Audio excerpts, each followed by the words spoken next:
Hey everybody, this is Tim Thompson with SPF Insurance, and today we're going to talk about all of the health insurance rate increases that are happening, but in particular, how it affects people that have a grandfathered health insurance plan. Now, you may be thinking, what's a grandfathered health insurance plan? And the answer is if you've had a health insurance plan that was in place on March 23rd of 2010 and you haven't made any changes to that plan, you're still in the same plan, then odds are you probably have a grandfathered health insurance plan. If you've been in the same plan for 5, 10, 15 years, then you probably have a grandfathered health insurance plan. Now, grandfathered plans have some special circumstances though. So we need to go over those in a little bit more detail. And probably the easiest way for me to do that is to just tell you a story about a recent client that we worked with. And that client, his name is Barry. Barry's 52 and his wife is 52, and they have two kids, two daughters, one 21 and one that's 16. And Barry shared with me that their letter basically told them that their new rate was going to be $1,389 a month. And they were in an Anthem PPO Share 5000 plan. And that they'd been in that plan for so long he didn't even remember when they actually started it. And the rates had gone up progressively from one year to the next. But this year the rates were finally high enough that he just said he couldn't pay that amount anymore, and he wanted to find an alternative. So he called his agent, and he also called Anthem Blue Cross, and in both cases they told him to just ride it out and wait and see what happens in 2014 after the Affordable Care Act kicked in.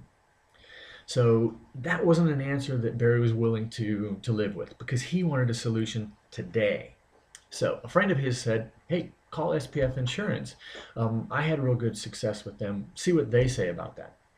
So when Barry and I talked on the phone, he shared all this with me, and I asked him some questions about the health characteristics of the people in his family.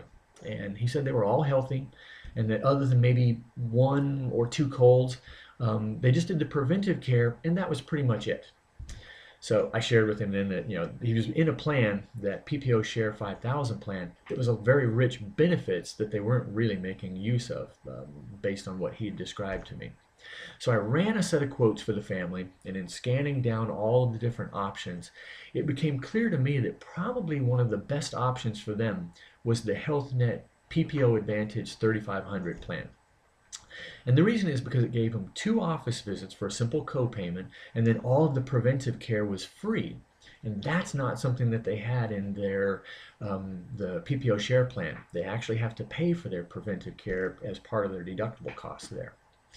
So the monthly premium on that HealthNet plan was only $480 a month. So they were saving a little over $900 per month, or $10,900 per year. Barry really liked that, but he said, there's a big difference in benefits between these two plans. Can you show me a plan that's a little bit closer to the benefits we have in our grandfathered plan, but at a lower cost? So I looked back through the list, and I came up with the Cigna Open Access 5000/100% plan. It has a $5,000 deductible, and it has unlimited office visits, which is very similar to the plan they currently have. But the monthly premium was only $928 a month. So they were still saving almost $500 a month in that particular plan, and $5,500 in savings over the course of a year. Now, I don't know about you, but $5,500 to almost $11,000 is a pretty substantial amount of money to pretty much any family. So Barry loved the heck out of that, but he was a little bit concerned. He said, I like those plans, and I'm glad that there is an option that looks like it could save us a ton of money, but what am I giving up if I leave this grandfathered plan?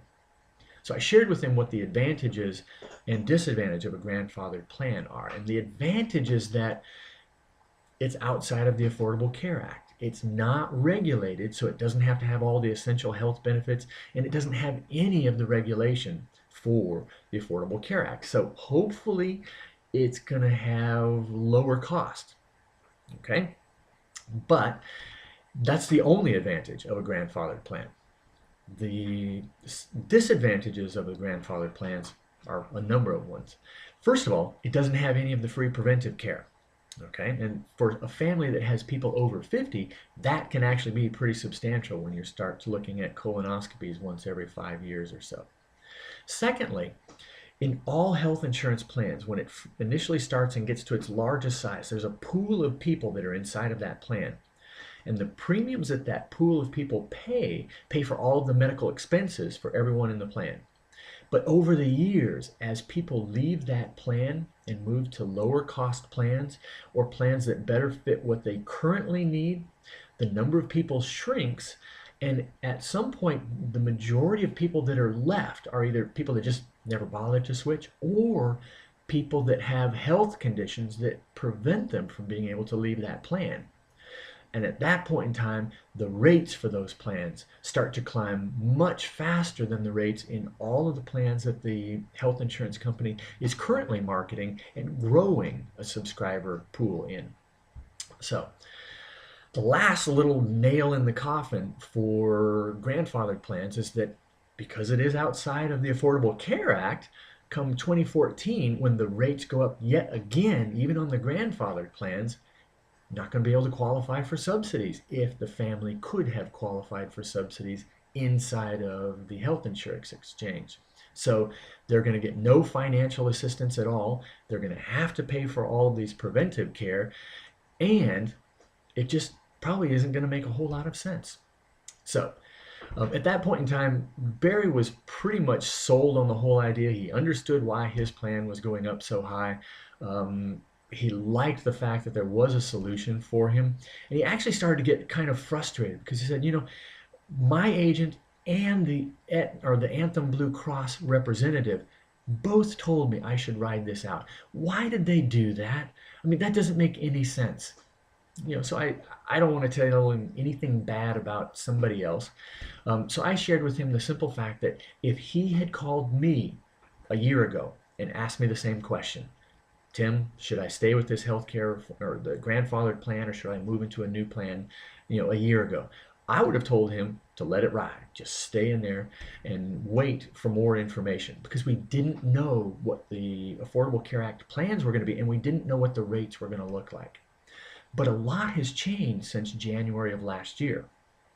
During the summer and fall, we learned what the Affordable Care Act metal plans are going to look like. Not the specific benefits, but what they're going to look like in terms of benefit levels. And in discussions that I've had with the insurance companies, I've gotten a better understanding of what the pricing is going to look like for these new Affordable Care Act plans.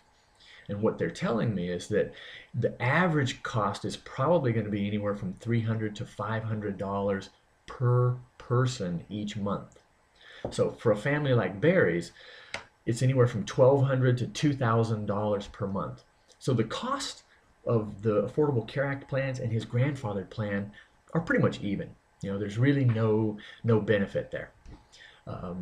But he's not going to get any of the subsidies, and he's not going to get any of the preventive care in those affordable, you know, or in the grandfathered plans. So at that point in time, Barry basically said, sold, I'm done, Tim. We're probably going to do this, but let me talk to my wife. I just want to make sure she gets her input in, and we'll get back to you tomorrow and let you know what our decision was. So next morning, his wife calls me up, says, Tim, we've decided we're going to do the HealthNet PPO Advantage 3500 plan. How do I do this as quickly as possible? You know, they just wanted to get this done and, you know, be over with it. So the end of the story was they were accepted and told me that they were planning to set up a new vacation this year, using a lot of that $11,000 that they're no longer going to pay to the health insurance company, but now be able to use for their own family. So you can see from this particular case study, it's really important that you stay on top of what's happening with the Affordable Care Act plan, because things are going to start to move really quickly this year. And at SPF Insurance, we're pretty much Affordable Care Act experts. We're going to stay on top of this, and in the summer and fall of this coming year, we're going to be there for our clients to help them transition from the plans they're currently in into the new Affordable Care Act plans, whether it's inside of the exchange and with subsidies, or outside or inside of the exchange without subsidies. Either way, we'll be there to give our customers the best recommendations for their particular situation. So if you'd like to learn more details about this, look in the link in the description below here. There's a lot more information on that blog post. And as with all videos, like us over here. And until we see you the next time, remember to protect the health of your wealth by protecting your wealth of health. Bye now.